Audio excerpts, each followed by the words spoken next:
What really separates a company that just gets by from one that really truly thrives? Well, it's not about avoiding problems. The most successful companies out there, they don't run from risk. They learn how to navigate it.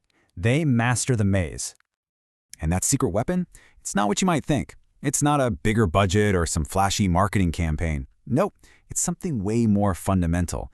A deep, practical understanding of risk management. Okay, so let's break this down. Every single company, from a tiny startup to a global giant, has goals it wants to hit.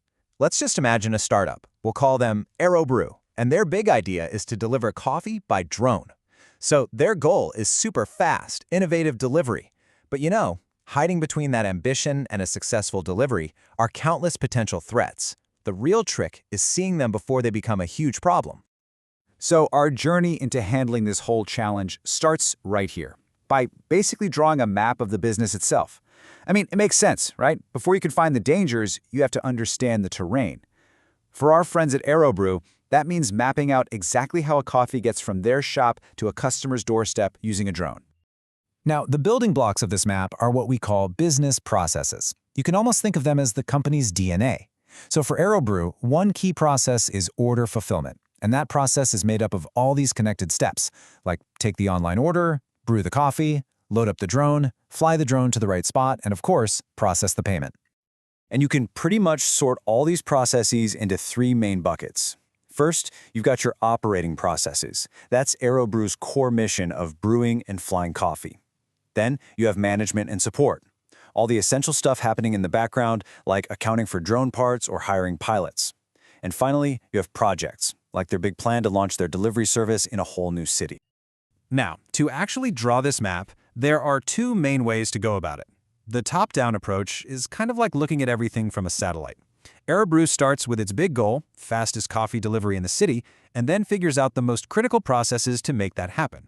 The bottom-up approach, on the other hand, is more like walking the streets with a notepad. They'd start by documenting every single tiny task a barista or a drone operator does, and then they'd group all those tasks into larger processes. Okay, so our map is drawn. We totally get the landscape of the business. Now for the fun part. It's time to start looking for the dragons, spotting the dangers, and really sizing up the threats. When you look at any risk, you really got to measure it in two key ways. For AeroBrew, a huge risk is a drone malfunction during delivery. So the impact is the consequence. You've got the financial loss from the broken drone, sure, but maybe more importantly, you've got major reputational damage. Then there's likelihood. What's the probability? How often do these drones actually fail? Getting a handle on both is absolutely crucial. And the tool we use for this is super cool. It's called the Risk Assessment Matrix. Just think of it like a topographical threat map. By plotting each risk based on its impact and its likelihood, you instantly get this visual priority list. A drone malfunction for AeroBrew is high impact and, let's say, medium likelihood. Well, that puts it squarely in a red or orange zone that screams, pay attention to me, unlike a low-impact risk like, say, running out of hazelnut syrup. And here's the real magic of this tool, right? It takes all those vague feelings of, hey, we should probably worry about our drones, and it transforms them into a concrete, prioritized action plan. It forces the whole AeroBrew team to get on the same page and agree that, yeah, drone maintenance is way more urgent than managing the inventory of coffee cup lids. So spotting the dangers on our map is one thing, but that's not enough, is it? Now we need to actually plan our route. This part is all about creating a strategy to navigate around or through or maybe even with these threats. Turns out, management has basically 5 big strategic moves they can make for any risk. So for their drone issue, AeroBrew could accept that a small number of failures are just going to happen. They could avoid the risk by grounding drones in bad weather. They could even pursue a new, riskier, but maybe faster drone model. They could reduce the risk with way better maintenance checks, or they could share the risk by getting a really good insurance policy. Okay, that all makes sense. But wait a minute. How do we actually connect an abstract risk like drone failure back to the real world? Back to the actual business processes we mapped out earlier? Well, there's another brilliant tool for that. The Risk by Process Matrix. This is where we literally overlay our threat map onto our business map. So AeroBrew lists drone malfunction as a column across the top, and their processes, like pre-flight checks and pilot training, as rows down the side. Then they just connect the dots, showing exactly which processes are responsible for managing that specific threat. For an auditor, this matrix is a best friend. It clearly identifies that the pre-flight checks process has a key link to preventing drone failure. That tells an auditor exactly where to focus their time and energy. And because that process is tied to such a critical risk, it's probably going to be audited pretty often, maybe every single year, just to make sure it's working perfectly. Now, let's talk about a really common detour in the modern business world: business process outsourcing, or BPO. This is when a key part of your map is actually managed by a totally different company. For Aerobrew, a perfect example would be outsourcing their online payment processing to some third-party tech company. And here's the golden rule you absolutely cannot forget.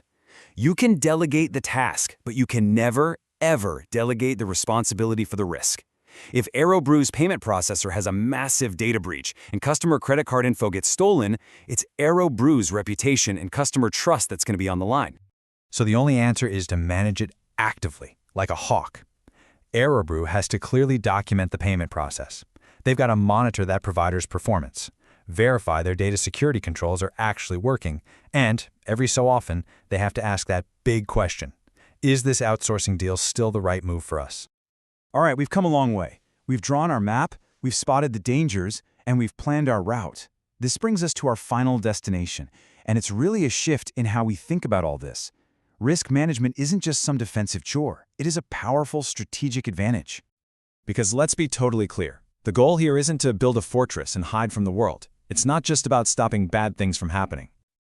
The real power of mastering this maze is that it gives you the confidence to be bold, to go on offense.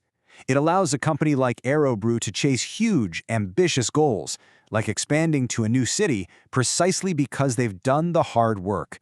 They understand the terrain, they know the risks, and they have a plan. They are prepared. And that really leaves us with one last question to chew on, doesn't it? In a world that is just full of uncertainty, maybe the single biggest, most dangerous risk any company can take is to not take risk management seriously at all.